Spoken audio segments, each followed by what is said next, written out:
we don't need roads. Good to see you guys again. How are you today? Good, thank Very you. How well. are you? I'm doing so well. Thank you for taking the time. I love you guys so much. I got 1,000 questions for you, so I'm going to jump into this. I'm ready. Obviously this film is about so many things, but the one that really hit me was the love of the theatrical experience, the love of movies and just going to the theater. In your lifetime, what was the most influential movie-going theatrical experience, the one that sort of most molded you into the movie fan that you are today? For me, there were two. I guess when I was a kid, it was the Bond movie. It was Live and Let Die. And that impacted my decision to go and make a Bond movie later in life. It was the best Bond movie. It was so exciting and weird and sexy and alien and daring and all that stuff. But then, as an adult or as a student at least, I saw a movie called Paris, Texas, which I thought was the most incredible, and still a masterpiece. I'm loving your reaction to that. For me, it was like the first movie that showed it was possible to make a contemporary movie that still had a mythic landscape, a giant scale, and it seemed so simple, and yet it was so deep and complex. So I think those two movies together form the sort of two parts of my movie-going persona. I love that. Ms. Colman, what about you? Jean de Florette and Manon des Sorts, Yes. blew me away. And The Unbearable Lightness of Being, all those films actually, which just incredibly emotional, I am an emotional person, but sobbing and crying and what the stories can do to you. And also Breaking the Waves, watching Emily Watson when I was a drama student, that was I want to work like her. Well, childhood, it is hard to it'd be lovely to be able to just have one solid story, but it's glimpses. I don't think I was taken to the cinema very often by my parents. But I must have, because there was a film called Those Magnificent Men in Their Flying Machines. Do you remember anything about that? And it was a big sort of comic romp, and I don't remember very much about it except just it was like being in a kaleidoscope, just being dazzled and having this sound around me and not quite understanding what was going on. Snippets of My Fair Lady, I must have been taken to that. And again, not being quite sure what was going on and why people kept singing. And then there must have been, I think, The Wizard of Oz similarly. And I think my sister. People keep singing. They don't stop. It just keeps going. It's 1 minute having a cup of tea. Nothing to sing about there. Yeah. The first one alone, I think. It was either because I was a bus ride away from the nearest cinema. I was in a village, and so that added to this the build up, the expectation. You've got to actually make this journey, and effort goes into it, and money gets spent. And it was either Her Majesty's Secret Service, the Bond, and the music blew me away. I wanted to get a hold of that music, and that's one of my favorite Bond movies. Oh, really? Yeah. I don't think I've seen it as an adult. And also Le Mans, the car race movie, which I don't remember being a very exciting movie apart from just all the, driving, which was great. So again, if that had been on a small screen, may not have worked for me.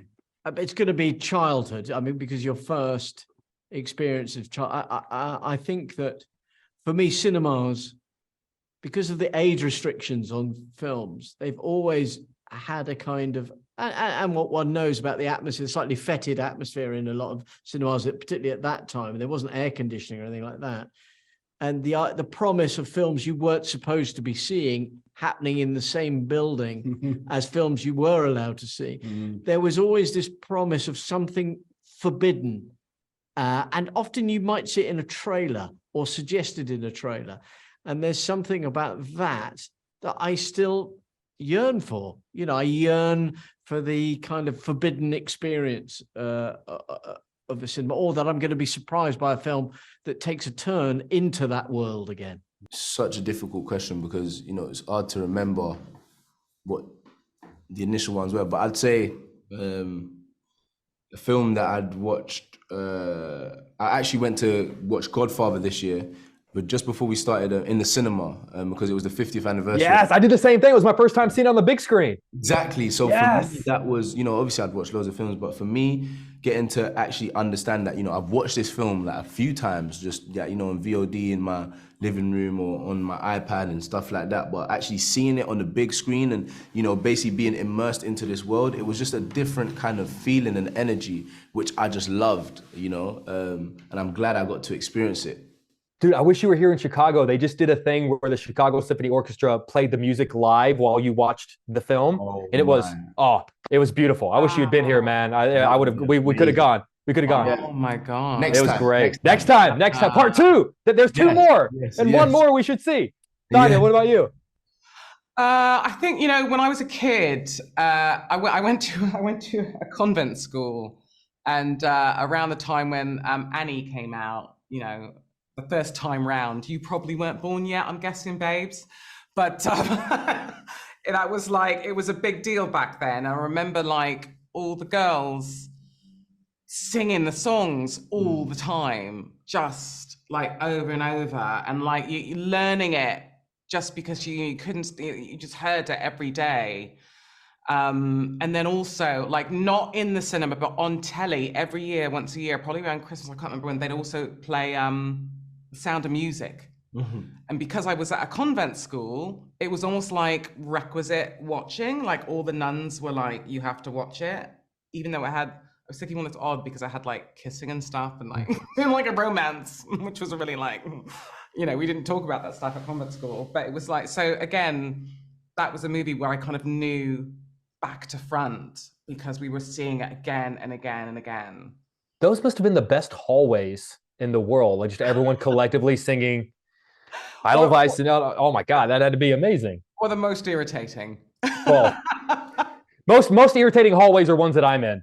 Ms. Colman, we all have those friends that when we want photos on our phone, we know to hand it to this person because we know they take great pictures and we're going to look amazing when they give it back to us. When Roger Deakins is shooting you, is that the cinematic equivalent of handing your phone to the friend who takes good pictures? Like there's a part of you that thinks, I'm going to look fucking amazing in this movie. Oh, that's a hilarious, yes, it is like that. Although also I trust him to not make me look amazing when I meant to look horrendous, because he never fails to be anything other than totally honest, and he's there for the story, for what it's meant to look like, for he'd never. I have worked with DOPs before who will try and light you so that you don't have the lines. You go, no, I really want these to help me with what I'm doing. And Roger understands that silently. He's a man of very few words. You just trust him implicitly. He will never get it wrong. He's a genius. I can sleep at night because he has Oscars now. Like that's the thing that like that kept me up at night for far too many years. This film takes place in the time period of the 80s, that an era that just kind of really possessed a different period of movie going. Because I, as a movie fan, I miss video stores. I miss seeing a trailer for the first time when you went to the movie theater, not seeing it online. I miss that wait between seeing a movie in theaters and then having to wait a year before you could watch it at home. What is an old school aspect of the long gone movie going experience that's kind of represented in this film that you guys miss the most? Well, I think what you see in our movie is you see how diverse and rich. There's not a prequel or a sequel mentioned in the entire. You don't see a poster for anything like that. It's even Raiders of the Lost Ark. It's Raiders of the Lost Ark. So it's kind of Blues Brothers, Chariots of Fire. It's the classics. Yeah. It's how important it felt to go and watch a movie. The fact that it's particularly growing up in England where we had a minute number of channels, 3 maximum around that time, I think. And I think VHS was only just coming in, wasn't it? Yeah. In the early 80s. And that didn't really change it as much as I think people thought it would. It was this idea that, you're not just scrolling through a menu and click on something, and if I don't like it, I'll just abandon it after a few minutes. You were committed, and it had better be good. And even if I don't like it, I'm going to I'll give everything to liking it. Yes. Because now I'm invested, and that's shared with everyone. If there's a jump scare, it's a whole room full of people, and it goes in somewhere. It's the event of that weekend. And it runs through your mind because, again, it's so rich. This is a big screen and the sound. It's shared, and not by everybody, because you go to school, because I'm thinking of that age, and maybe the others haven't seen it yet. You know, you're in that little club. There was nothing worse than when a buddy of yours got to see a movie you wanted to see before you. Your parents wouldn't take you that weekend, and you just shut up, don't say anything. I feel like it was just more desirable, you know what I mean? Which I really miss. It was like, it's an event. It was an event, which I'm trying to like make more of now. That's why I go to a lot of like, you know, screenings and stuff like that, because it feels like more of an event when it's like, you know, put together and stuff like that.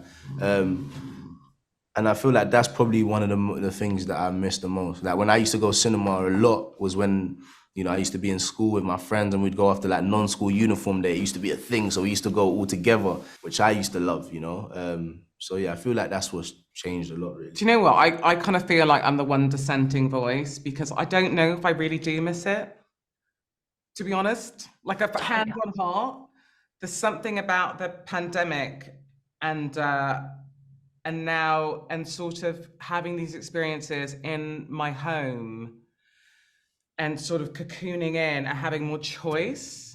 And you know how you were saying like you miss the wait and stuff? I really appreciate being able to see things like now. I want it now, and I want to see this now, and I want to have it in my screen, and I want to have my food and my experience and my dog. And do you know what I mean? And I got you. Yeah, and the irritating thing is like people coming in and out, or someone rings the doorbell or whatever, you're getting up. But I really like that sense of control about it, and how I don't have to kind of get up, get dressed, go to the cinema to watch it, and kind of sit in a stinky cinema, like, you know, sticky floors and all that. I think I might be the one dissenting voice. That's okay. This is a safe space. Yeah, this is a safe space for us to I talk. like being at home now.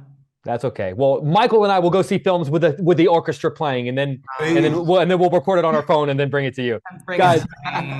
Mr. Mendes, as I've told you, I bring this up every time we speak. I have an unhealthy obsession with Road to Perdition. Turns 20 this year, so happy 20th on that. Wow. I was just wondering if you could talk with me about the sequence in the rain. Tom and Paul, I'm glad it's you. Conrad Hall cinematography. I think it's one of the most beautiful sequences ever put to film. And I was just wondering what you remember about shooting that sequence. Well, interesting. Now I tell you a story about that, which is that we actually shot almost all of the movie in Chicago, but we shot that sequence on the Warner Brothers backlot because we had to make so much rain, and we needed a kind of amphitheater of buildings that looked down on this street, and we needed to control the light so much for Conrad. And it was a really grueling shoot, and it was Paul Newman and Tom Hanks, and we just dumped rain on them for like 3 nights. It was freezing cold. And I got a bit guilty, and I went over after about the second night to Tom Hanks, and I said, listen, I'm really sorry. We've run over. These are 18-hour days. Are you okay? And he said, am I okay? He said, well, I'm on the Warner Brothers backlot in Hollywood, dressed as a gangster, shooting Paul Newman. Of course I'm okay. He said, I was a busboy, you know, and I learned a lot from that, just the sheer gratitude of it. You know, he couldn't have been happier to be working insane hours, be soaking wet and freezing. Yeah, it was a special movie. It was Paul Newman's last movie, and I still remain honored that he did it. It's beautiful. Did you know that this is stupid to say, did you know to Sam Mendes, but around the corner on the Warner Brothers lot where you shot that in the alley is where Prince shot the Purple Rain album cover? No, I didn't know It's the exact same spot where they did the upside down Spider-Man kiss. Wow. Oh, wow. There you are. The New York street on the Warner Brothers backlot. There you go. It's been home to many iconic things. You can tell this is why I do what I do, because I love this job so much. Guys, I love you so much. Love the film. Cannot thank you enough for taking the time. I have 1,000 more questions I wish I could ask you, but seriously, thank you so much. Thank you. Thanks so really much. appreciate you. Thank you. Bye-bye.